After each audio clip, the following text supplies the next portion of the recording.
Hey folks, this is Michael in Stokescroft in Bristol, an effortlessly hipster part of the world, which I used to live in, not because I'm so hip, but I just happened to live there 20 years ago, and it's more or less what Dalston aspires to be, if that means anything to you, so East London.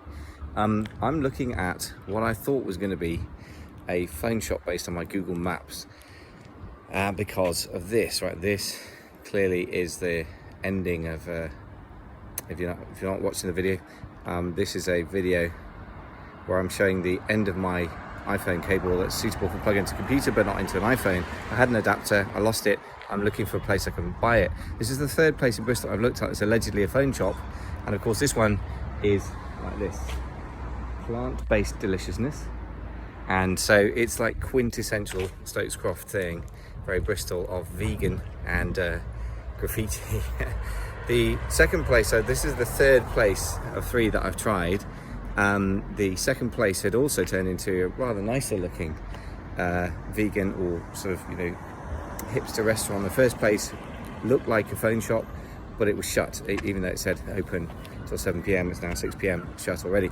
So interesting. Now, if I'm going to extrapolate from this wildly some trends that I'm seeing, I'll give you the following. I mean, first of all, plant-based is big, it's growing, like vegan, particularly in Bristol, but certain locations, certain types of people, certain demographics. So if you're going to start a brand, never mind being sustainable or environmental in general, I think you should consider a vegan angle. Just a sort of small hint if you are starting a consumer brand. That can apply, by the way, to shoes or food, of course, but other product types as well. The second thing, though, I think is more important, sort of meta trends, a big trend, or that's meta, is that meta? Which is that I think e-commerce has killed a lot of small shops of a certain type. And I'm not really saddened. I don't think it reduces the diversity of Bristol to have 3 fewer phone shops where you can buy generic products made in China. They are very generic. The product margins, profit margins are probably very thin, and so you're going to stick those on Amazon, eBay, or your own website if you like. And the other thing, though, is that the flip side of that is that people are looking for experiences. What's interesting is that restaurants are, a tough business model, but if one restaurant dies, another one will take its place. So I'm not saying you should open a restaurant instead of selling electronic products. But in-person things that are more robust against being taken online are more experiential based. I think you can go online and order vegan food, of course, like HelloFresh is the classic subscription model for that. Of course, Amazon Foods now exists. But you're not getting the dining experience. I was going past, my wife happens to be working away from here, so we're not together. Otherwise I would have been tempted to go for a cocktail. Why? Well, just because it's something I can share with somebody else and enjoy the vibe and the weather.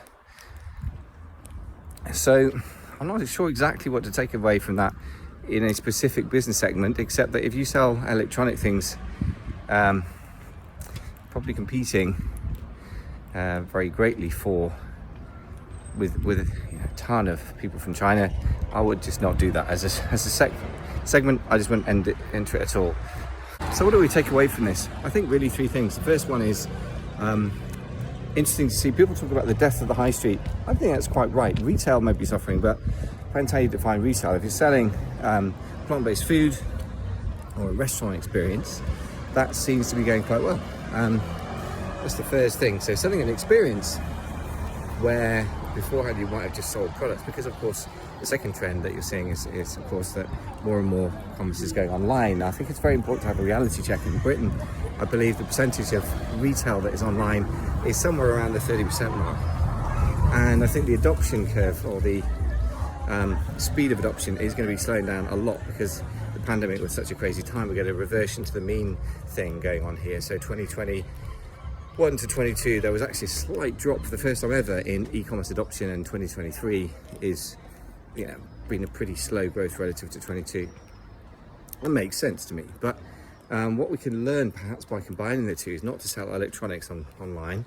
That's incredibly generic. That's even worse than trying to sell it. Not quite as bad as trying to sell it in person, but pretty bad. I think what we can do is think about an experiential thing, that we can try and create an experience, preferably something that can be shared. That's always going to be more potent than just a commodity transaction. When all I'm looking for is a commodity transaction, and this reminds me that, you know, the only place is online. Maybe I need to order from Amazon. I haven't thought of that really. I just partly want an excuse to have a walk around. I'm always curious about, you know, places that I've lived and how they're developing. But it's interesting, isn't it, that electronics retail is being replaced by food experience in person. And so what can you build into your own business, even if it's online, about that? The other thing I want to just say is, not really in favor of e-commerce at all, but something to think about, which is a bit scary if you're in e-commerce, and that's this. Supply chains are getting ever more automated. There's a lot of automation that's been applied to it. Now, of course, if you're part of the adoption curve, you know, supplying automated experiences, i.e. being in e-commerce when other people are doing it in person, i.e. brick and mortar retail, then you get to ride that wave and make a lot of money, and a lot of people have in e-commerce, of course, over the last decade really. But when demand growth slows and you still have a lot of people investing a lot of money in delivery of products, that means the supply side is getting ever more plentiful and demand side is not really growing. You're going to end up with a bigger and bigger squeeze in the profit margins, because supply and demand determines price. So I think you've got to be realistic. If you're in e-commerce and you want to stay in it, that you're going to have to be ever more conscious of creating demand for your product. And I guess that comes down to branding, but also lead generation. Lead generation is going to get more and more expensive. Cost of acquiring a customer is going to get more and more expensive. So you're going to have to develop desirable enough products and niche enough products that they become desirable enough for people to pay you good enough money so you can make a profit. And also you need to build bigger and bigger value on the back of acquiring customer, which I guess is true for most businesses as they develop over time. Right, well, I seem to have wandered into St Paul's, which is a famously dodgy bit of town, although not as bad as it used to be. So I think I might wander my way out again and leave you to contemplate what I just said. Thanks.